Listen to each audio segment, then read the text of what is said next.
Assalamualaikum warahmatullahi wabarakatuh. Alhamdulillahirabbil alamin. Wassalatu wassalamu ala rasulillahi ajma'in. Amma ba'du. Puji syukur kepada Allah Subhanahu wa taala, salawat dan salam pada junjungan Nabi besar Muhammad sallallahu alaihi wasallam. Baik, pada kesempatan kali ini izinkanlah kami dari kelompok 6 mata kuliah Dasar-Dasar Pendidikan PAIE BP22 yang akan mencoba mempresentasikan kembali hasil diskusi kami terkait penyelenggaraan sistem pendidikan nasional yang akan dibawakan oleh saya sendiri, Salman Siddiq, kemudian saudara Ardi Wagen, selanjutnya saudara Dori Juliandra, dan yang terakhir saudara M. Faris Marzuki. Bismillahirrahmanirrahim. Saya menjelaskan jalur kependidikan. Undang-Undang Republik Indonesia Nomor 20 Tahun 23 Pasal 13 Ayat 1 menyatakan bahwa jalur pendidikan di Indonesia ini terdiri dari jalur pendidikan formal, jalur pendidikan non formal, dan jalur pendidikan informal. Yang pertama, jalur pendidikan formal. Jalur pendidikan formal adalah jalur pendidikan yang terstruktur dan berjenjang.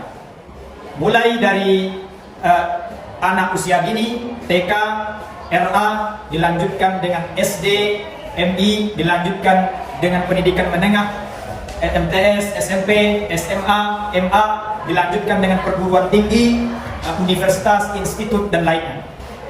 Pendidikan formal ini adalah pendidikan swasta dan pendidikan negeri.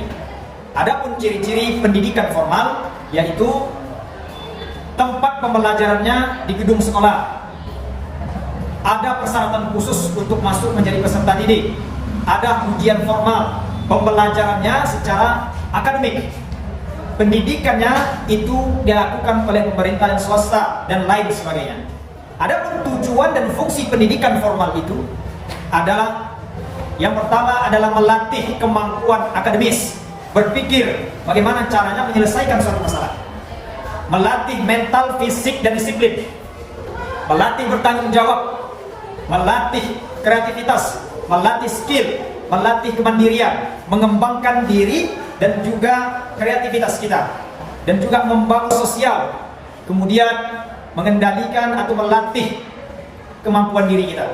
Selanjutnya, yang kedua adalah jalur pendidikan non formal.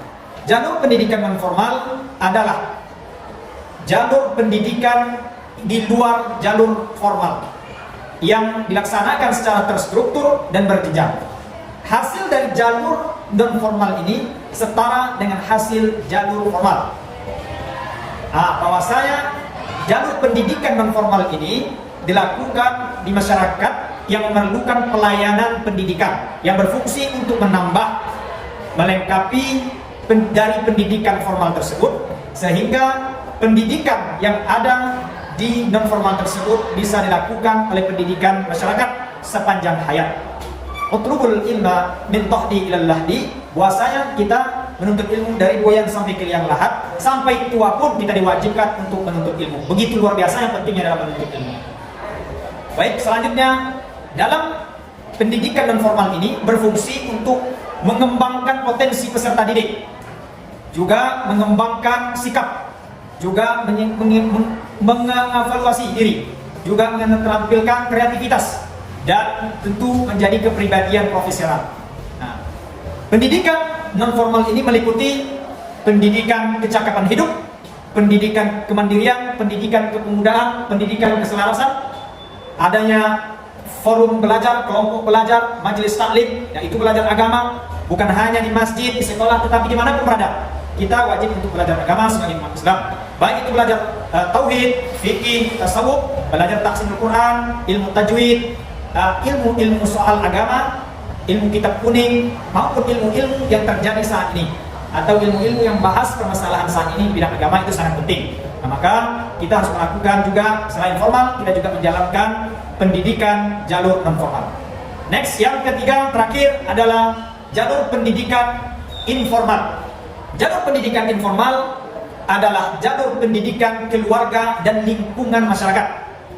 Kita bisa lihat bahwasanya jalur pendidikan informal ini adalah lebih menuju kepada keluarga dan juga menuju kepada lingkungan masyarakat. Jadi kita bisa lihat pendidikan di keluarga ini adalah hal yang pertama dan utama yang harus diutamakan, yang harus dipandang berpengaruh bagi anak-anak. Makanya orang tua harus memberikan pendidikan yang baik kepada anak-anak sebagai madrasatul ula. Baik atau buruknya anak itu tergantung orang tua dalam mendidiknya. Maka didiklah anak-anak yang baik, insya Allah akan menjadi anak yang baik seperti yang kita harapkan menjadi anak yang soleh dan soleha. Juga kita bisa lihat hasil dari kegiatan informal ini, pendidikan informal ini sama dengan pendidikan formal dan juga pendidikan non formal. Nah, kita bisa lihat kegiatan pendidikan informal ini yang dilakukan oleh keluarga dan masyarakat yang berada di lingkungannya tersebut itu sangatlah berpengaruh, itu sangat penting. Makanya jalur ini tersebut harus sesuai sehingga berpengaruh adanya taklim, lingkungan yang baik, sekolah yang baik, pelajaran yang baik, sehingga terjadilah dia pemahaman pendidikan agama Islam, moral, sosialisasi dan lain sebagainya. Adapun ciri-ciri pendidikan informal yaitu pembelajarannya tempatnya di mana saja.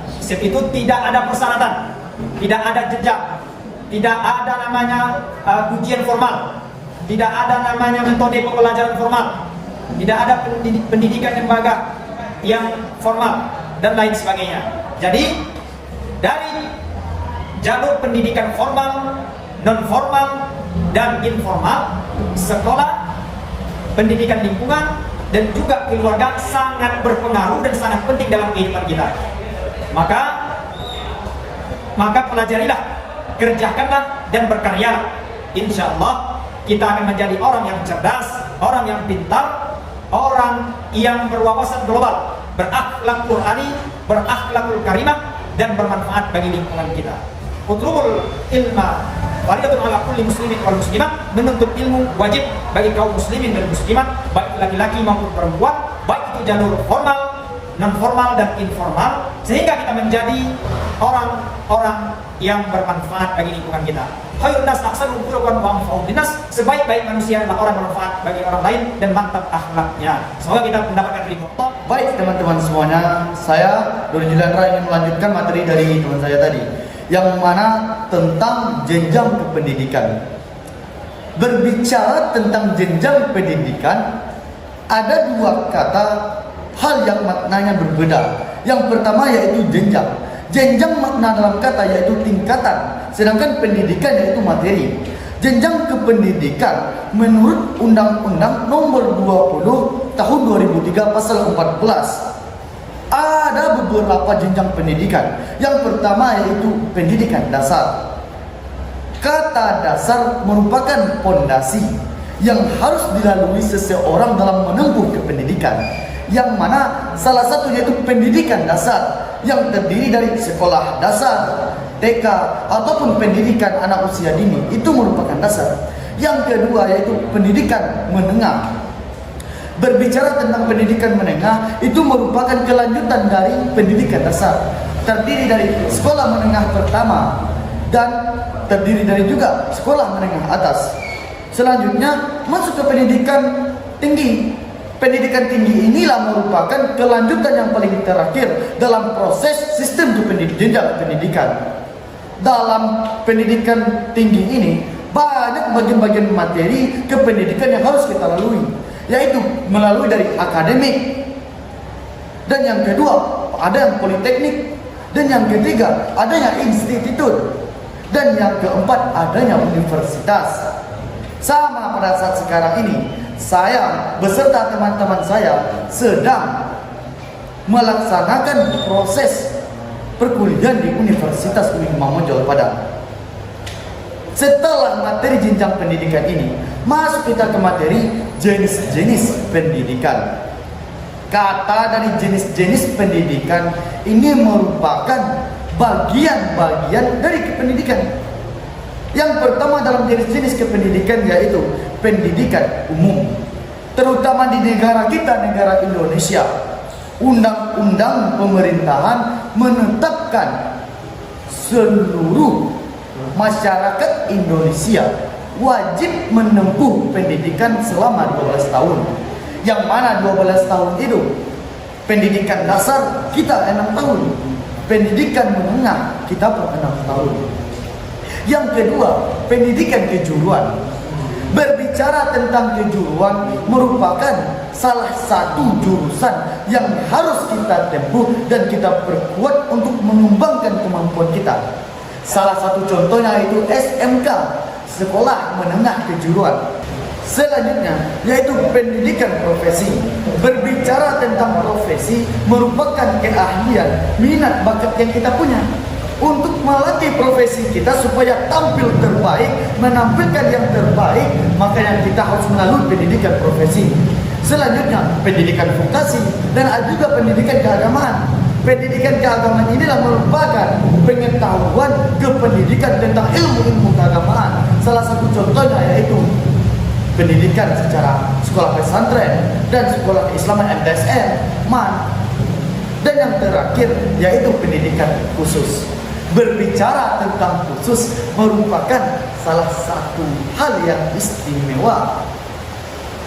Pendidikan khusus ini hanya dimasuki oleh orang-orang yang memiliki kelainan dalam diri mereka. Karena hal itulah di saat mereka memiliki kelainan dari dalam diri mereka, karena itu diciptakanlah sekolah pendidikan khusus. Sekian, terima kasih. Selanjutnya yakni pembahasan mengenai standar pendidikan nasional. Menurut Undang-Undang Republik Indonesia Nomor 20 Tahun 2003 bahwa terdapat 8 standar pendidikan nasional, di mana standar pendidikan nasional ini merupakan kriteria minimum yang harus dicapai suatu lembaga pendidikan agar lembaga tersebut dapat berjalan dengan semestinya efisien dan efektif. Nah, poin yang pertama yaitu standar kompetensi kelulusan. Standar kompetensi kelulusan merupakan kriteria di mana yang harus dipenuhi oleh para siswa agar mampu menamatkan dirinya di lembaga pendidikan tersebut. Standar kompetensi kelulusan ini akan membahas mengenai 3 poin, yaitu bagaimana kemampuan sikap si siswa tadi, pengetahuan, dan juga keterampilan. Yang kedua yaitu standar isi. Standar isi membahas terkait kriteria di mana dalam penyusunan kurikulum yang akan disampaikan kepada para murid, sehingga materi-materi yang akan disampaikan mampu tersampaikan dengan baik, dengan runtut dan sesuai dengan kurikulum yang telah dirancang. Kemudian yang ketiga yaitu ada standar proses. Standar proses ini di mana kita telah mampu menerapkan dari standar isi tadi. Ketika para guru ataupun para menteri-menteri pendidikan yang telah menetapkan kurikulum, maka setelahnya harus ada action tentunya. Jadi di standar proses ini dituntut untuk bagaimana seorang guru mampu menyampaikan isi tadi, kurikulum tadi dengan baik, dengan memperhatikan bagaimana cara penyampaian yang inovatif, yang kreatif, yang memotivasi anak didiknya agar mampu menciptakan ruang belajar yang membuat mereka tergugah untuk selalu mencari tahu dan sehingga mereka mampu menguasai materi-materi tadi. Yang keempat yakni standar pendidik dan tenaga pendidikan.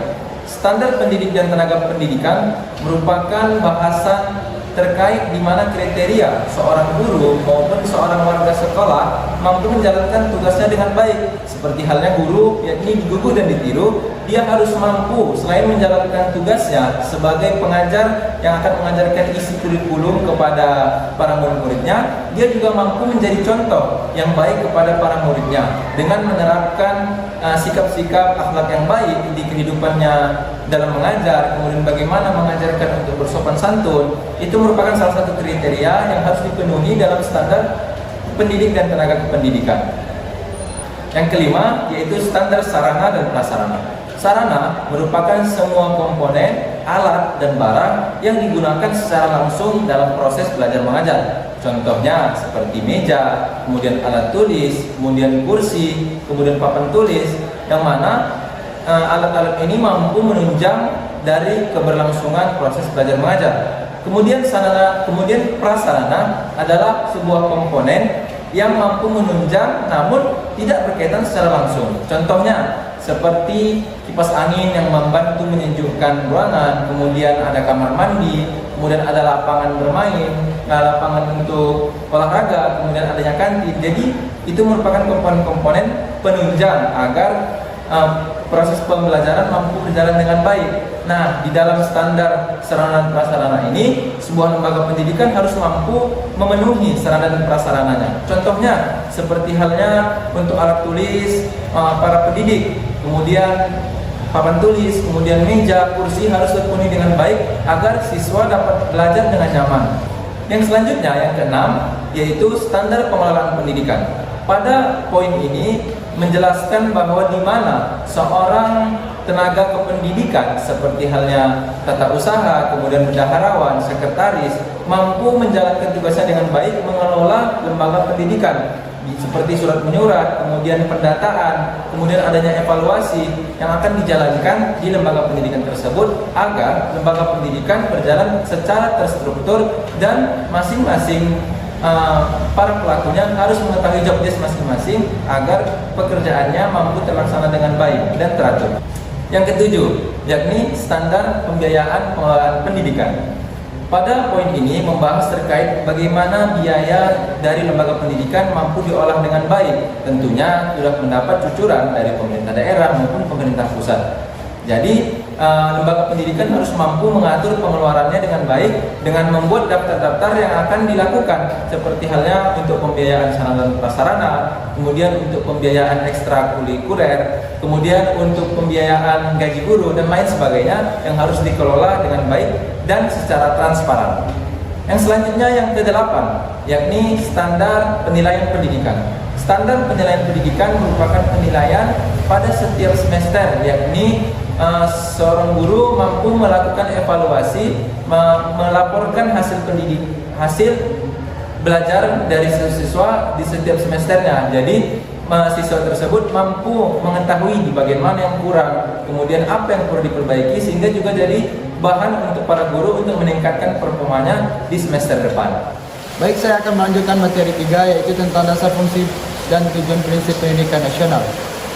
Dasar pendidikan nasional. Pendidikan nasional berdasarkan Pancasila dan Undang-Undang Dasar Negara Republik Indonesia tahun 1945. Penyelenggaraan pendidikan di Indonesia mulai dari PAUD sampai perguruan tinggi berdasarkan dengan Pancasila. Adapun dasar pendidikan di negara dan pengajaran serta yuridis formal telah dirumuskan antara lain sebagai berikut. Yang A, Undang-Undang tahun tentang pendidikan dan pengajaran nomor 4 tahun 1950 nomor 2 ayat 4 yang berbunyi, pendidikan dan pengajaran berdasarkan atas asas-asas yang termaksud dalam Pancasila, Undang-Undang Dasar Republik Indonesia dan Kebudayaan Bangsa Indonesia. Yang kedua, lanjut tentang dalam GBHN tahun 1973, GBHN 1978, GBHN 1983 dan GBHN 1988 bab 4. Bagian pendidikan berbunyi, pendidikan nasional berdasarkan Pancasila. Yang terakhir, Undang-Undang Republik Indonesia nomor 20 tahun 2003 tentang sistem pendidikan nasional berdasarkan Pancasila dan Undang-Undang Dasar 1945. Yang kedua, fungsi dan tujuan pendidikan nasional.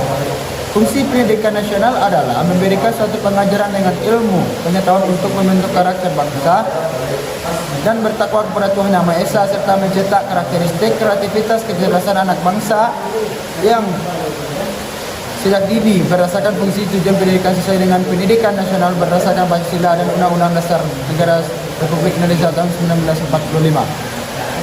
Undang-Undang Republik Indonesia tahun 2000, Undang-Undang Republik Indonesia nomor 20 tahun 2003 tentang sistem pendidikan nasional bab 2 tentang dasar, fungsi dan tujuan pendidikan. Pasal 2 menjelaskan bahwa pendidikan nasional fungsi mengembangkan kemampuan untuk membentuk watak karakteristik bangsa, betul untuk mengembangkan potensi peserta didik agar menjadi manusia yang beriman dan bertakwa kepada Allah Yang Maha Esa. Yang ketiga, prinsip pendidikan nasional. Undang-Undang Republik Indonesia nomor 20 tahun 2003 tentang sistem pendidikan nasional bab 3 tentang prinsip penyelenggaraan pendidikan pasal 4 menyatakan bahwa pendidikan diselenggarakan secara demokratis dan berkeadilan serta tidak berdiskriminatif dan menunjung tinggi hak asasi manusia, nilai keagamaan, nilai kultural, dan nilai kemajuan bangsa. Yang lanjut kedua, pendidikan diselenggarakan sebagai satu kesatuan yang sistematik dan sistem terbuka di multi makna. Yang ketiga, pendidikan diselenggarakan didik suatu proses budaya memberdayakan peserta didik yang berlangsung sepanjang hayat. Yang terakhir, pendidikan diselenggarakan dengan memberi keteladanan, membangun kemauan, dan mengembangkan kreativitas peserta didik dalam berproses belajar. Demikianlah hasil presentasi kami terkait dengan sistem penyelenggaraan pendidikan nasional. Semoga apa yang telah kami sampaikan bermanfaat bagi kita semua. Mohon maaf kepada seluruh audiens. Assalamualaikum warahmatullahi wabarakatuh.